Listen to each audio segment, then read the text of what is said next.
नमस्कार मित्रों, स्वागत है आप लोग की ये कानून ज्ञान चैनल में। और मैंने आप लोगों को बोला था कि ये चैनल में आप लोगों को इंग्लिश ग्रामर मिलने वाला है, तो आज मैं आप लोगों के सामने इंग्लिश ग्रामर लेकर पेश हूँ। खास करके आज वॉइस के बारे में बात करने वाला हूँ। आसान तरीका है। मैं जो तरीका आप लोगों से बात करने वाला हूँ ना, एकदम इजी है।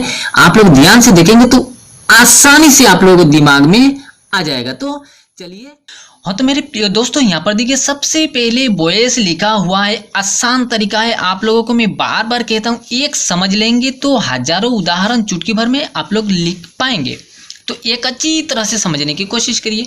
देखिए यहाँ पर वॉइस लिखा हुआ है। वॉइस को दो तरीके से भाग किया गया है, एक है एक्टिव और दो है पैसिव।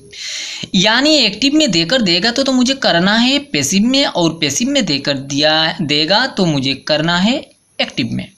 इतना तो समझ लिया। अब चलिए नेक्स्ट, इसमें शॉर्टकट में कैसे किया जाता है। तो यहाँ पर देखिए ये S plus B verb plus भी पी पी यानी भीतरी, ये दोनों लेकिन एक है। मैं समझा कर दूंगी ये क्या है।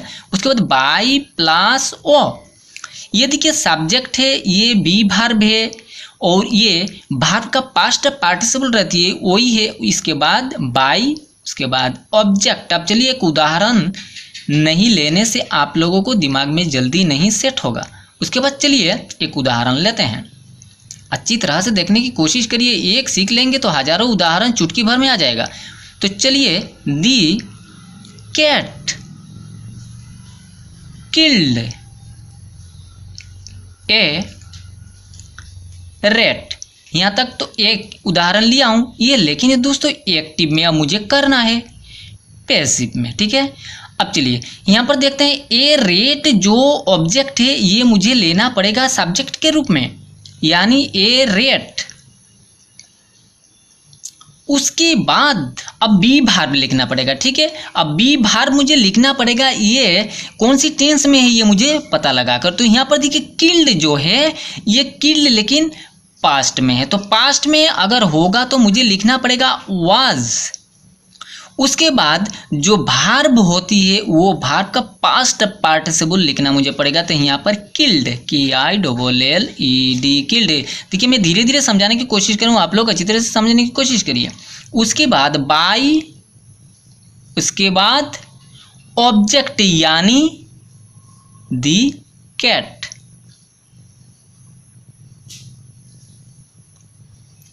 अब देखिए ये कैसे इसमें मिल जाता है।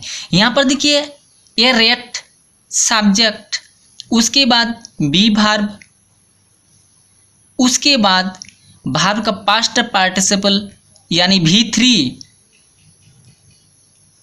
उसके बाद बाई, उसके बाद ओ यानी ऑब्जेक्ट। देखिए कितना आसान तरीका है। आप लोग अच्छी तरह से ये समझने की कोशिश करिए। एक बार में ना आए तो दो तीन बार देख के अच्छी तरह से समझने की कोशिश करिए। चलिए फिर मैं और एक उदाहरण आप लोगों के सामने पेश करता हूं। यहाँ पर देखिए दो, देखिए आई सी दी मून। दोस्तों मैं आप लोगों को एक छोटे बच्चे की जैसे समझा रहा हूं, आप लोग अच्छी तरह से समझने की कोशिश करिए। अगर नहीं समझेंगे तो मेरा कोई कसूर नहीं, मैं अच्छी तरह से समझाने की कोशिश कर रहा हूं। यहाँ पर देखिए ये दिया हुआ है लेकिन एक्टिव में, तो उसको करना है मुझे पैसिव में। सबसे पहले ऑब्जेक्ट को लाना है मुझे दी मून, तो ये मुझे सब्जेक्ट के रूप में पैसिव में लाना पड़ेगा, लिखना पड़ेगा मुझे दी मून। उसके बाद ये बी वर्ब मुझे लिखना है। तो बी वर्ब लिखने से पहले मुझे देखना पड़ेगा ये कौन सी टेंस में है।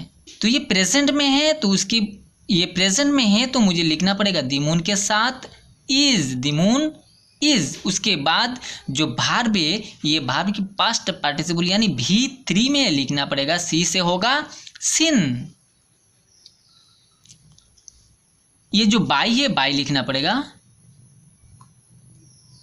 उसके बाद ये जो सब्जेक्ट, ये सब्जेक्ट को पैसिव में ऑब्जेक्ट के रूप में आ जाएगा। तो यहाँ पर होगा आई से मी। अब यहाँ पर देखिए एकदम सही तरीका है, पूरा मिल जाएगा। यहाँ पर देखिए एस यानी सब्जेक्ट, उसके बाद प्लस बी वर्ब, उसके बाद जो भार्ब रहती है, भार्ब मेन जो भार्ब है, ये भार्ब का पास्ट पार्टिसिपल यानी V3, उसके बाद बाय, उसके बाद ऑब्जेक्ट। कितना आसान तरीका है, आप लोगों को कितना अच्छी तरह से समझाने की कोशिश किया ना। और ज़रूरत पड़े तो मुझे कमेंट करिए, और मैं नेक्स्ट आप लोगों से बात करूंगा प्रेजेंट कॉन्टिन्यूअस टेंस के बारे में।